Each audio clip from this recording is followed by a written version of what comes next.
Kimberlé Crenshaw's intersectionality theory is a cornerstone of modern feminist discourse. Dr. Rathod, could you explain how this concept reshapes our understanding of discrimination? Absolutely. Intersectionality highlights that individuals like Black women aren't just affected by race or gender separately, but by a unique combination of both. Crenshaw's 1989 article, where she coined the term, revealed how traditional frameworks often miss these complexities. That's fascinating. Yet some argue that intersectionality creates a hierarchy of victimhood. How does Crenshaw respond to such critiques? Crenshaw emphasizes that intersectionality isn't about ranking oppressions but understanding them in a nuanced way. For instance, in legal contexts, failing to recognize intersecting identities can lead to inadequate protections for marginalized groups. Looking ahead, how might intersectionality influence future policymaking? As we move towards more inclusive policies, intersectionality will likely drive efforts to tailor anti-discrimination laws, ensuring they address the multifaceted realities of people's lives.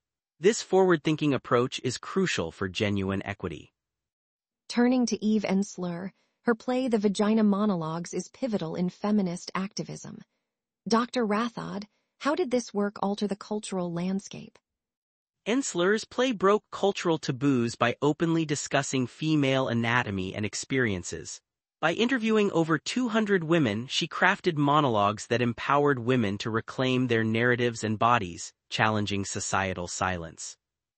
Yet, some critics argue that the play's focus on biological anatomy risks excluding trans and non-binary individuals. How does Ensler address these concerns? Ensler acknowledges these critiques and has worked to adapt her activism to be more inclusive.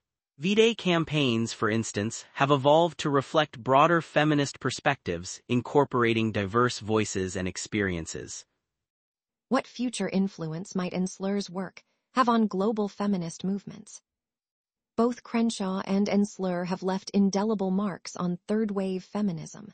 Dr. Rathod, could you explore the intersection of their contributions? Certainly, Crenshaw's intersectionality provides a theoretical framework for understanding diverse women's experiences, while Ensler's work brings these theories to life through art. Together, they enrich feminist discourse by blending scholarship with activism. What are the critiques of their approaches, and how do they navigate these challenges? Both face critiques, Crenshaw for potentially complexifying victimhood, Ensler for essentialism.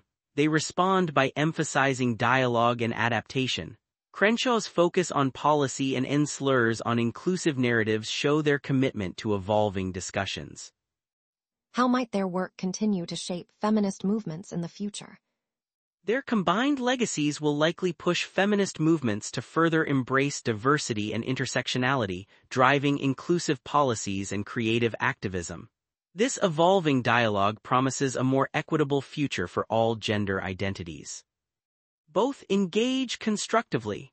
Crenshaw continually refines intersectionality to address concerns of oversimplification, while Ensler adapts her narratives to include broader gender identities, demonstrating flexibility in their approaches. They argue that acknowledging diverse identities strengthens movements by fostering empathy and understanding. For example, Ensler's V-Day adaptations illustrate how localizing narratives can unify global efforts against violence. As feminist discourse evolves, what new challenges and opportunities might arise? Future challenges will involve balancing global issues with local nuances. However, new technologies and platforms offer opportunities for broader inclusivity and dialogue, potentially transforming feminist activism into a truly Crenshaw's global intersectionality movement. theory is a cornerstone of modern feminist discourse. Dr. Rathod, could you explain how this concept reshapes our understanding of discrimination? Absolutely. Intersectionality highlights that individuals like Black women aren't just affected by race or gender separately, but by a unique combination of both. Crenshaw's 1989 article, where she coined the term, revealed how traditional frameworks often miss these complexities. That's fascinating. Yet some argue that intersectionality creates a hierarchy of victimhood. How does Crenshaw respond to such critiques? Crenshaw emphasizes that intersectionality isn't about ranking oppressions but understanding them in a nuanced way. For instance, in legal contexts, failing to recognize intersecting identities can lead to inadequate protections for marginalized groups. Looking ahead, how might intersectionality influence future policymaking? As we move towards more inclusive policies, intersectionality will likely drive efforts to tailor anti-discrimination laws, ensuring they address the multifaceted realities of people's lives. This forward-thinking approach is crucial for genuine equity.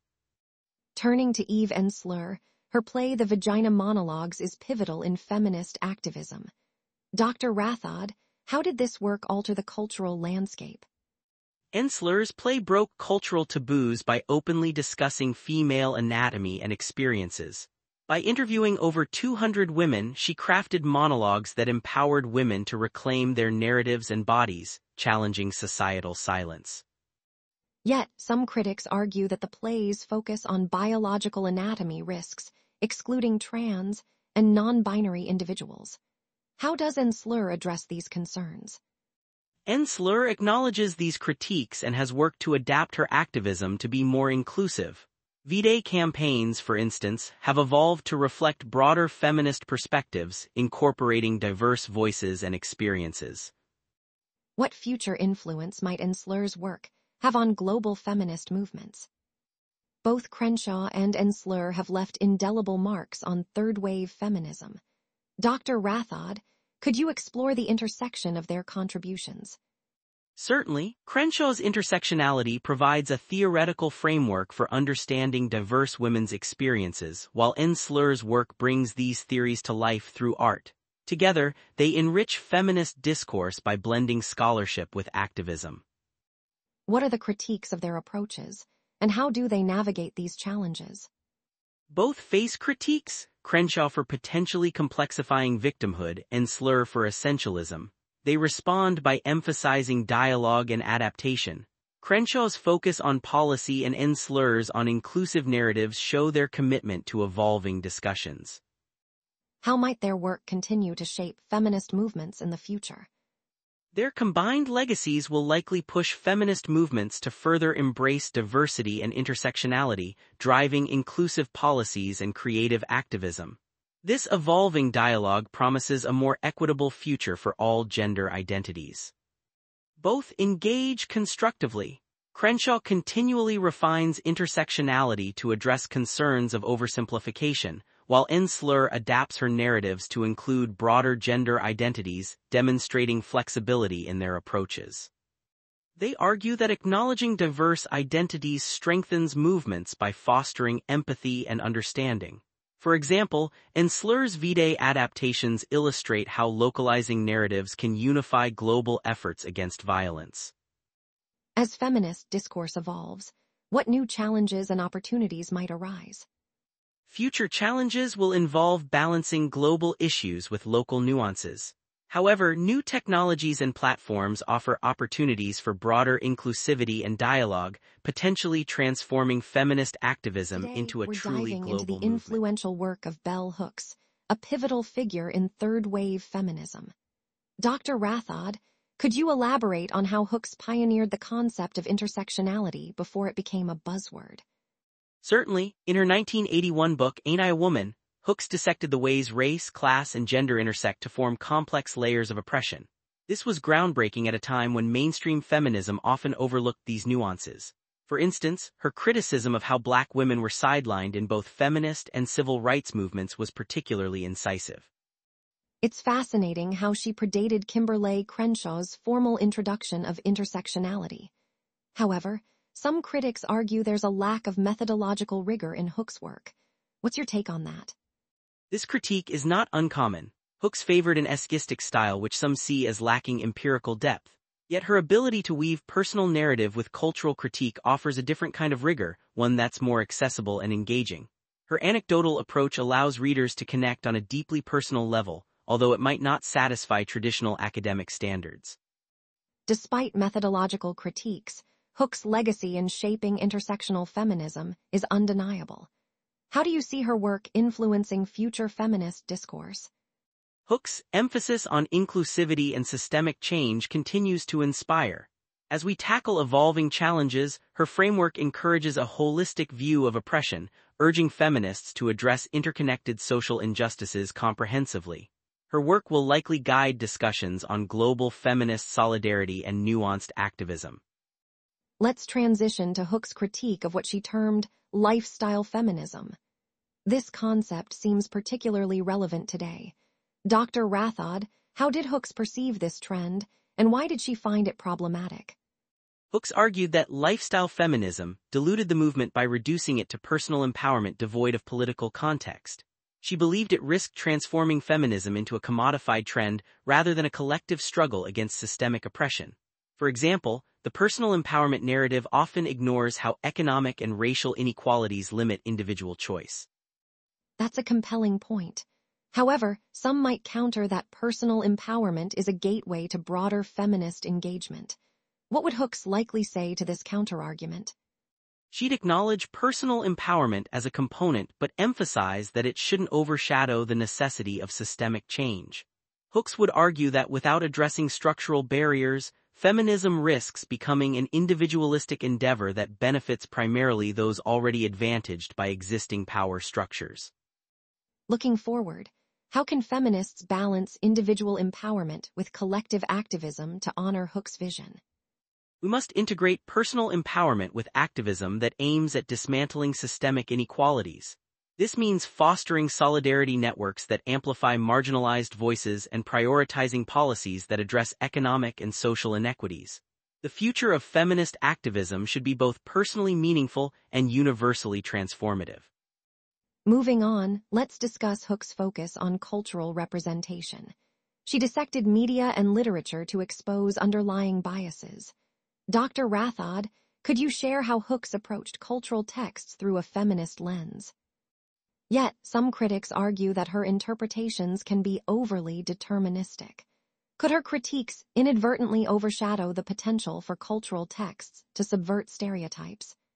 Future critics can adopt Hooke's intersectional lens while also exploring the nuances of resistance within cultural texts. By acknowledging both oppressive and liberating elements, they can advocate for a more balanced and critical engagement with media, fostering a culture that both reflects and challenges societal norms. Finally, let's explore Hooke's perspective on education as a means of liberation. Dr. Rathod, how did Hooks envision education's role in feminist theory? However, some argue her approach lacks the academic depth found in traditional methodologies. How might Hooks respond to such critiques? Hooks might argue that traditional academia often alienates those it aims to educate. Her accessible style was intentional, designed to reach a broader audience and foster inclusivity. She'd likely defend her approach as a necessary departure from conventions that exclude marginalized perspectives. Institutions can integrate Hooke's principles by adopting curricula that prioritize diversity and critical engagement. This involves not only diversifying reading lists but also encouraging dialogues that challenge dominant narratives. By doing so, education can become a transformative force for social Dr. change, Rathod, as Hooks Judith envisioned. Butler's concept of gender performativity revolutionized feminist theory. Could you explain how this notion disrupts traditional views on gender? Certainly, Butler posits that gender is not an inherent identity but a set of performed actions. For example, think of gender as a role in a play. A person repeatedly acts out gender norms, creating the illusion of a fixed identity. This challenges the second-wave feminist idea that sex is biological and gender is cultural. That's intriguing. However, some might argue that such a theory undermines the material realities women face. How does Butler address the tangible aspects of oppression? While Butler's focus is on discourse, they don't neglect material realities. They argue that societal norms perpetuated through performative acts dictate tangible experiences. In fact, their approach can illuminate how power structures are reinforced by these performances. Looking forward, how does this theory influence current feminist and queer approaches? Butler's ideas inspire a shift towards intersectionality, acknowledging diverse experiences. Feminists now explore non-binary identities, broadening the scope of gender studies, which is crucial in today's increasingly diverse social landscape. Butler critiques traditional identity politics, arguing for coalition-based feminism. Dr. Rathod, how does this reshape feminist activism? Butler suggests that defining women as a unified group is exclusionary. Instead, they advocate for coalitions that embrace diversity. For instance, a coalition might include individuals across various races, classes, and sexual orientations, focusing on shared goals rather than fixed identities. However, doesn't this risk diluting the focus on women's issues specifically? A valid concern, yet Butler's approach argues that addressing intersectionality can strengthen feminist activism. By recognizing diverse struggles, movements can tackle systemic issues more effectively. A single-axis focus may overlook interconnected forms of oppression. In the future, could this lead to more inclusive social justice movements? Absolutely. As society becomes more aware of multiple identities, coalition politics can foster unity. It encourages collaborations that address a spectrum of injustices, aligning with broader social justice pursuits. Dr. Rathod, Butler emphasizes subversion of gender norms through acts like drag. How do these performances challenge traditional gender roles? Performances such as drag reveal the constructed nature of gender. By exaggerating gender traits, they expose norms as arbitrary. It's akin to showing the seams in a costume. Once visible, the illusion loses its power. This destabilizes rigid binaries like male-female. Critics argue that focusing on subversion lacks a practical framework for social change. How does Butler respond to this critique? While subversion highlights constructed norms, Butler believes it prompts societal questioning of these norms. This awareness is a precursor to change, encouraging shifts in perception that can lead to more concrete actions against oppressive systems. What future possibilities does this open for gender expression? It suggests a future where gender is fluid and self-defined, allowing individuals to express identities free from societal constraints. This could lead to a more inclusive world where diversity in gender expression is celebrated. Butler's work is heavily influenced by post-structuralism and psychoanalysis.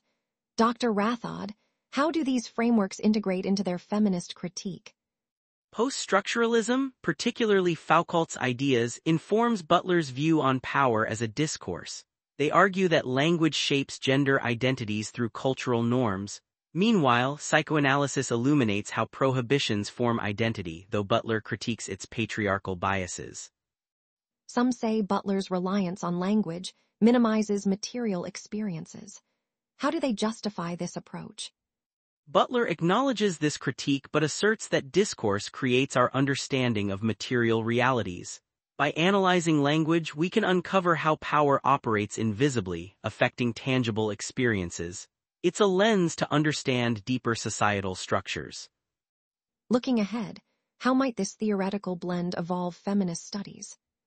As theoretical frameworks intersect, they enrich feminist studies, encouraging nuanced analyses of power and identity. Future scholarship may increasingly focus on these intersections, fostering a more holistic understanding of gender dynamics. Rebecca Walker is often hailed for her pivotal role in shaping third-wave feminism. Could you elaborate on how her 1992 article sparked this movement? Certainly, Walker's article Becoming the Third Wave was revolutionary. She declared, "I am the third wave," after the Anita Hill hearings, urging a shift from complacency to activism. This was a call for feminism to address race, class, and sexuality along with gender. That sounds transformative. However, some critics argue that focusing on such broad issues dilutes the feminist agenda. How did Walker respond to such criticisms? Walker believed that addressing intersectionality strengthens feminism. Her initiatives, like founding the Third Wave Foundation, showed that inclusivity doesn't dilute but rather enriches the movement by empowering marginalized voices. And looking forward, how might these principles apply to future feminist movements? Future movements can build on Walker's legacy by continuing to prioritize diverse experiences. This ensures that feminism remains relevant and responsive to emerging social dynamics globally. Let's delve into the Third Wave Foundation. What were Walker's objectives in founding this organization? Walker aimed to support young women, especially those from marginalized communities. The foundation focused on activism through initiatives like voter registration and leadership development, emphasizing empowerment through action. Critics of such organizations argue that they focus too much on activism, potentially neglecting theoretical work. How does the Third Wave Foundation balance these aspects? While activism is central, the foundation also fosters intellectual growth by encouraging critical thought and dialogue. It bridges activism and theory by nurturing leaders who challenge existing power structures both practically and ideologically. How could similar organizations evolve to address contemporary challenges? By integrating digital tools and global networks, similar organizations can amplify their reach and impact, addressing issues like climate justice and digital privacy alongside traditional feminist concerns. Rebecca Walker critiqued second-wave feminism for its exclusivity. Can you explain her criticisms and how they contributed to third-wave feminism?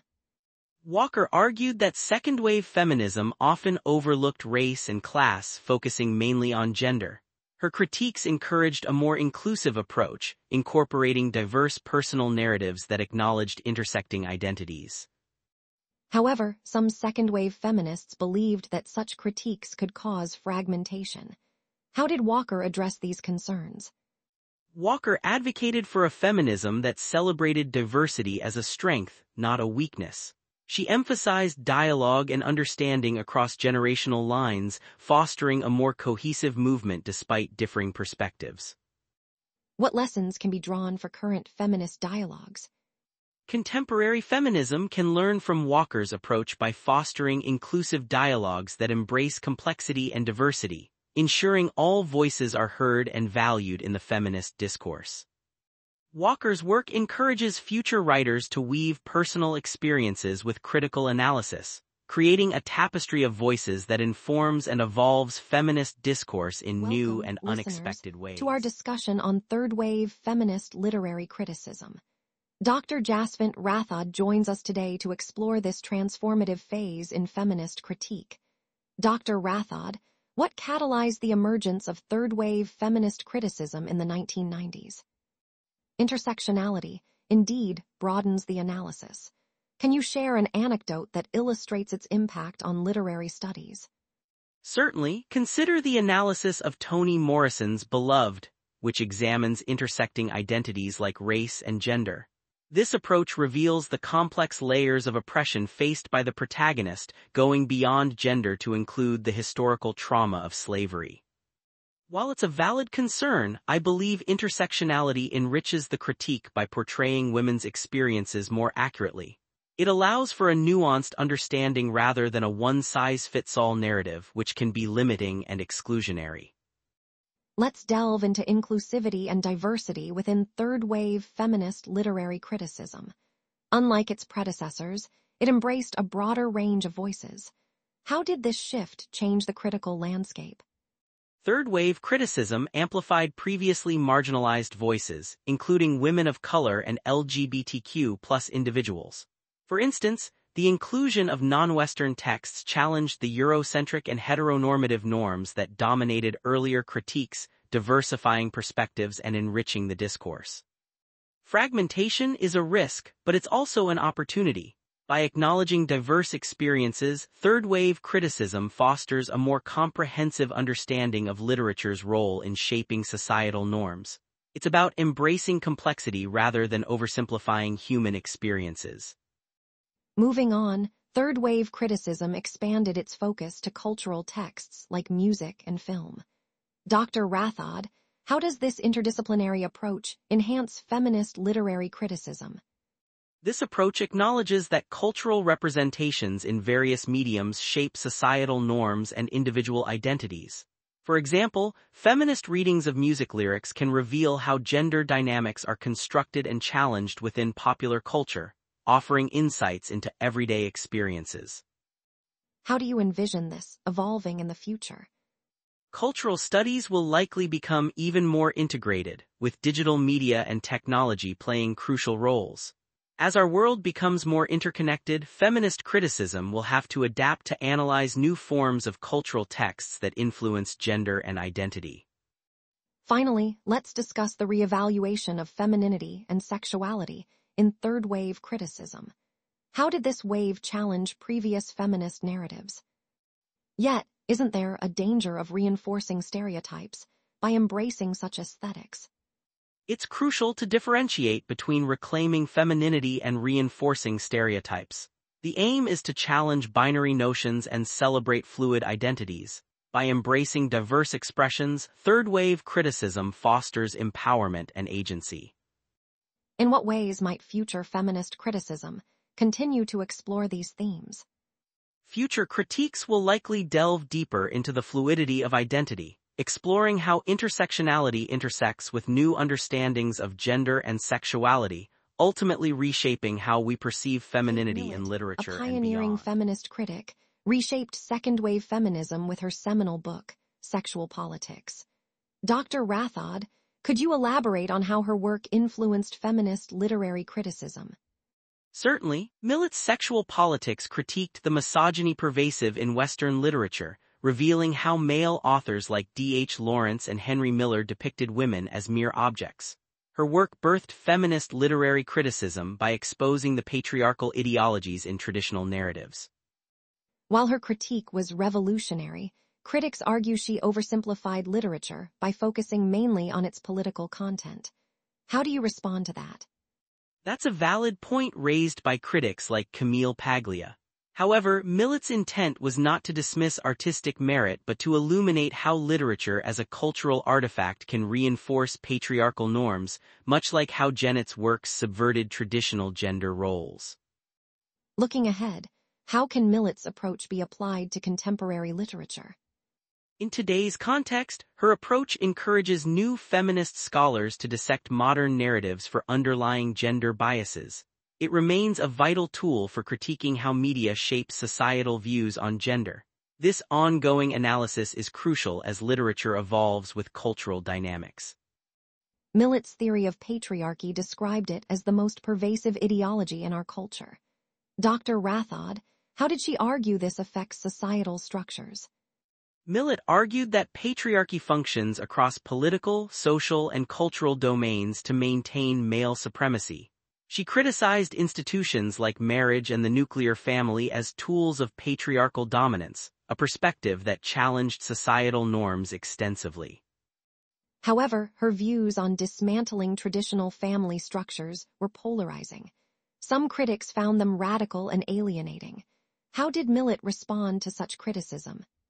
Millet acknowledged these critiques but insisted that questioning entrenched norms was necessary for true liberation. Her radical vision, though controversial, led to essential debates on the role of family in perpetuating gender inequality. In moving forward, how can her theory of patriarchy evolve to address modern societal issues? Millet's theory can expand to include diverse feminist perspectives like intersectionality, which addresses how layered identities affect oppression. This evolution is crucial in understanding the complexities of modern patriarchal structures. Millet's work linked feminism with broader liberation movements, redefining politics beyond formal institutions. Can you explain her broader definition of politics? Millet expanded politics to encompass personal relationships and cultural practices, highlighting how everyday, power-structured relationships perpetuate patriarchy. This idea resonated with movements for human rights and anti-psychiatry, widening the feminist discourse. Some critiques suggest that Millet's radical framework excluded certain groups. How do you see her work addressing or failing in terms of inclusivity? While Millet's work was groundbreaking, later critiques about exclusionary aspects are valid. Her framework often overlooked intersectionality. However, her emphasis on systemic change laid a foundation that modern feminism can build upon, ensuring inclusivity and diversity. How might her work continue to inspire liberation politics in future feminist movements? Millet's integration of personal and political realms continues to inspire activists to challenge oppression in all its forms.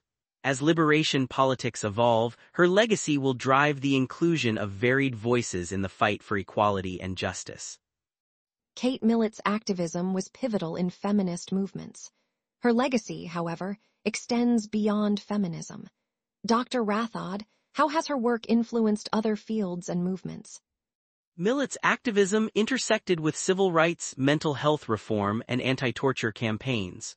Her works like Flying and the Looney Bin Trip reflected her struggles and broadened her impact, advocating for mental health awareness and critiquing psychiatric practices. Despite her significant contributions, some argue her radical views are outdated. How do you address this perception? It's true her radical stance was contentious, but it sparked vital discussions on systemic patriarchy. Her views can be re-examined and adapted for contemporary issues, ensuring her insights remain relevant, especially in understanding power dynamics. In looking toward the future, how do you envision Millett's ideals influencing the next generation of feminists? Millett's call for systemic change and her critique of cultural narratives will inspire future feminists to challenge entrenched norms. By adapting her principles to include modern issues like digital feminism and global perspectives, her legacy will continue to guide transformative profoundly activism. Impacted feminist thought by emphasizing intersectionality. Dr. Rathod, could you elaborate on how Lord's approach differed from traditional feminist perspectives? Certainly, Lord criticized mainstream feminism for its narrow focus, often ignoring the interconnected nature of race, gender, and class oppression. She believed these identities intersected, creating unique challenges for women of color, unlike the experiences of white, middle-class women. That's intriguing. How did Lord's critique of white feminism manifest in her work? In her open letter to Mary Dolly, Lord pointed out the exclusion of black women in feminist discourse. Her essay, The Master's Tools Will Never Dismantle the Master's House, famously argued that relying on patriarchal tools fails to address systemic racism effectively. However, some critics argue that focusing on differences can divide rather than unite. What would Lord say to that? Lord would counter that celebrating differences is a source of strength, not division. Her idea was that embracing diversity fosters solidarity, enabling women to build powerful, inclusive movements. Lord's concept of the erotic diverges from the conventional understanding. How did she redefine it as a source of empowerment? Lord saw the erotic as a deep well of personal satisfaction and creativity, beyond mere sexuality. She believed it was about tapping into one's deepest feelings to live authentically and resist patriarchal suppression. That's a powerful redefinition. Can you provide an example of how this idea manifests in her work? In The Erotic as Power, she argued that reclaiming the erotic leads to a fuller, more creative life, challenging the patriarchal distortion of this force. For instance, she saw poetry as an erotic act, a channel for empowerment and change. Yet, some might argue that such abstract concepts are less accessible. What's the practical implication for today's feminists? Lord would suggest that embracing the erotic encourages women today to find joy and fulfillment in their lives, turning personal empowerment into collective action. It's about resisting through creativity and passion. Lord was a staunch advocate for marginalized voices. How did she ensure these voices were heard within feminist movements? She consistently highlighted the erasure of black women's experiences in feminist discourse. Through works like Sister Outsider, she pushed for an inclusive feminism that recognized and addressed intersectionality. Can you share a specific anecdote illustrating her impact in this area? Lord's confrontation with the exclusionary practices of feminist conferences is notable. By questioning the absence of women of color in feminist spaces, she spurred organizations to adopt more inclusive practices. Some argue that focusing on marginalized voices could dilute the feminist agenda. How would Lord respond to this criticism? Lord would argue that a truly effective feminist movement must be inclusive. Recognizing and amplifying diverse voices enriches the movement, making it more robust against systemic oppression. Lord's influence is evident in modern feminist discourse. How has her legacy shaped current feminist movements, Dr. Rathod. Lord laid the groundwork for intersectional feminism, influencing movements like Me Too, which strive to include diverse voices. Her insistence on addressing multiple oppressions has become a foundational principle of third-wave feminism. What challenges do you think exist today in carrying forward Lord's vision? By embracing creativity and passion as tools for resistance, as Lord advocated, future feminists should continue to challenge systemic inequalities while celebrating diversity, ensuring that all voices Adrienne have a Rich place was in a the pioneering conversation. voice in critiquing patriarchal systems. Dr. Rathod. What were some key areas she focused on in her work? Rich's work consistently highlighted how patriarchal systems confined women to restrictive roles. For instance, she analyzed societal structures like marriage and motherhood, exposing their roles in marginalizing women. Her poetry often depicted these themes, encouraging a reevaluation of traditional gender roles. It's fascinating how she used her writing to critique. However, some might argue that not all traditional roles are oppressive. How did Rich address such counterarguments? Rich acknowledged that experiences like motherhood can be empowering, but she argued that patriarchal systems often co-opt these roles to limit women's autonomy. Her book, Of Woman Born, is a prime example, showing how motherhood is both empowering and a tool for control under patriarchy. Looking forward, how can modern feminism continue to challenge these patriarchal structures effectively? Rich's legacy teaches us to continually question and dismantle these systems. Modern feminists can learn from her by promoting diverse narratives and ensuring that feminist discourse includes intersectional perspectives to address the broader spectrum of oppression. Rich's essay, Compulsory Heterosexuality and Lesbian Existence, introduced groundbreaking ideas. Can you explain the concept and its influence on feminist discourse? Certainly, Rich critiqued the societal imposition of heterosexuality as a means to maintain male dominance. She introduced compulsory heterosexuality to describe how these norms limit women's autonomy. This expanded feminist discourse by highlighting the oppression of lesbian women and challenging heteronormative assumptions. Some critics argue that her focus was too narrow, potentially excluding other marginalized groups. How did Rich respond to such critiques? Rich's concept of the lesbian continuum was a direct response, aiming to include all woman-identified experiences. By broadening the definition beyond sexual identity, she sought inclusivity for women with deep bonds, whether heterosexual or bisexual. How can future feminist movements build on Rich's ideas to foster inclusivity? By embracing intersectionality, future movements can ensure that the diverse voices and experiences of women are represented. Rich's work encourages us to consider multiple identities such as race and class when discussing feminist issues, ensuring a more holistic approach. Motherhood is a recurring theme in Rich's work. How did she view this dual nature of empowerment and oppression? Rich saw motherhood as both a personal experience and an institution. In Of Woman Born, she described how it can empower women through unique bonds with their children, yet she also critiqued how societal expectations often use it to restrict women's independence. Critics might suggest that motherhood isn't inherently oppressive. How did Rich address this perspective? Rich argued that while motherhood itself isn't oppressive, the way it is structured within patriarchy can be. She highlighted cultural narratives that limit women's choices, urging a redefinition of motherhood that allows for greater autonomy and choice. In what ways can modern feminism redefine motherhood to balance these aspects? By advocating for policies that support parental choice and autonomy, modern feminism can reshape motherhood. This includes challenging stereotypes and promoting diverse family models that empower women to define motherhood on their own terms. Intersectionality is now a key component of feminist theory.